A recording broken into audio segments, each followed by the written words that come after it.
आखाती देशांमध्ये सुरू असलेल्या युद्धाचा कोल्हापूरच्या फाउंड्री उद्योगावरती नेमका काय परिणाम झाला हे आपण जाणून घेणार आहोत. कारण कोल्हापूरचं फाउंड्री उद्योग हा जवळपास फाउंड्री हब कोल्हापूरला मानलं जाते आणि त्याच अनुषंगाने आपण कोल्हापुरातील घाडगे पाटील इंडस्ट्रीमध्ये आलो आहोत आणि जाणून घेऊयात सरांच्याकडून की नेमका काय परिणाम झाला आहे. सर, या आखाती देशांमधील युद्धाचा आपल्या फाउंड्री व्यवसायावरती काय नेमका परिणाम झाला?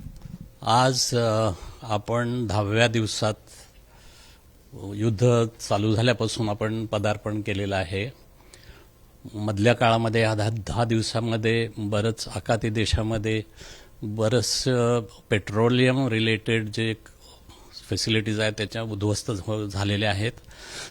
आणि मनुष्याची हानी झालेलीच आहे, पण त्याबरोबर जे इन्फ्रास्ट्रक्चर तिथलं आहे ते बरंचसं दोन्ही देशामध्ये उद्ध्वस्त झालेलं आहे. आणि आपला सप्लाय भारताला इराणमधून मोठ्या प्रमाणात येत असतो तो सगळा आत्ता येईल, पण तो स्ट्रेट ऑफ हॉर्मुझ आहे तिथे त्यामध्ये साधारण 200 बोटी अडकलेल्या आहेत. त्या बोटी कशा आणायच्या हे सरकारचा आपला प्रयत्न चाललाय.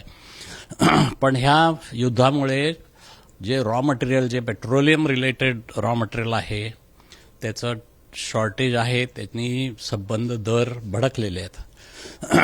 तो जे भडकलेल्याचा परिणाम आहे तो मोस्टली ट्रॅक्टर इंडस्ट्री, फाउंड्रीचा सप्लाय कोल्हापूरहून बराचसा ट्रॅक्टर आणि ऑटोमोबाईल रिलेटेड आहे, त्याच्यावर सगळ्यावर परिणाम होणार आहे. शॉर्टेजेसमुळे आमच्या फाउंड्रीमध्ये आता अधूनमधून बंद करावं लागतं, कारण गॅस नाही, पेट्रोलियम रिलेटेड प्रॉडक्ट्स मिळत नाहीत. असं असताना हे जरा चॅलेंज आहे. आणि ह्या चॅलेंज कशी मात करायची आता सध्या तरी काय त्याच्यावर उत्तर नाही आहे. हे दररोजचं दररोज कशी परिस्थिती आहे त्याच्यावर आम्ही ठरवत असतो. दररोज आमची सगळी मीटिंग होती, आत्ताच माझी मीटिंग संपली. त्याचप्रमाणे आमचे जे oil and gas related products जे आहेत ते ऑर्डर्स आहेत, पण डिस्पॅच करायला म्हणजे परदेशी जाण्यामध्ये ज्या बोटीची अवेलेबिलिटी आहे त्याच्यामध्ये दर भडकलेले आहेत. अवेलेबिलिटी कमी झालेली आहे. मोठ्या काही कंपनीजनी सर्व्हिसेस बंद केलेल्या आहेत आखाती देशातून. त्यामुळे हा आता अजून पुढच्या काय 2-4 आठवड्यामध्ये काय परिस्थिती होईल ह्याच्यावर अवलंबून राहील. पण आता फार अस्थिरता आहे.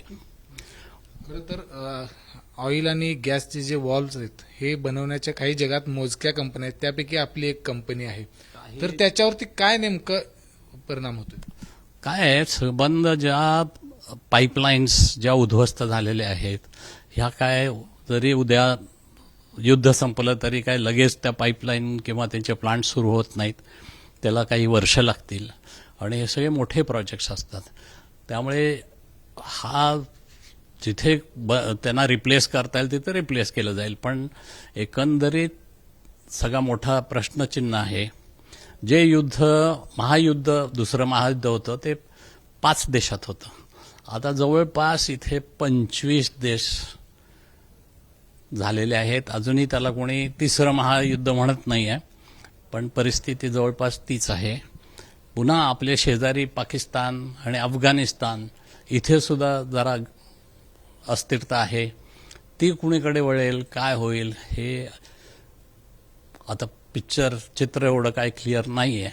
पण पुढच्या 1-2 आठवड्यामध्ये हे जरा काहीतरी आपल्याला ह्यातून मार्ग सरकारला तर काढावा लागेल. कारण आपलं प्रोडक्शन आपण जगातली 3री इकॉनॉमी आहोत आणि ती पोझिशन आपल्याला मेंटेन करायला हवी. ह्यासाठी काय पावलं उचलावी लागतील ते आपलं सरकार जरूर उचलेल अशी माझी खात्री आहे. फाउंड्री व्यवसायातील आपण सर्वात सिनियर आहात. काय या व्यवसायातील इतरांना तुम्ही काय सल्ला द्याल? काय कशा पद्धतीने गेलं पाहिजे पुढं? लोकांनी नर्वस होऊन काहीतरी पावलं उचलू नयेत.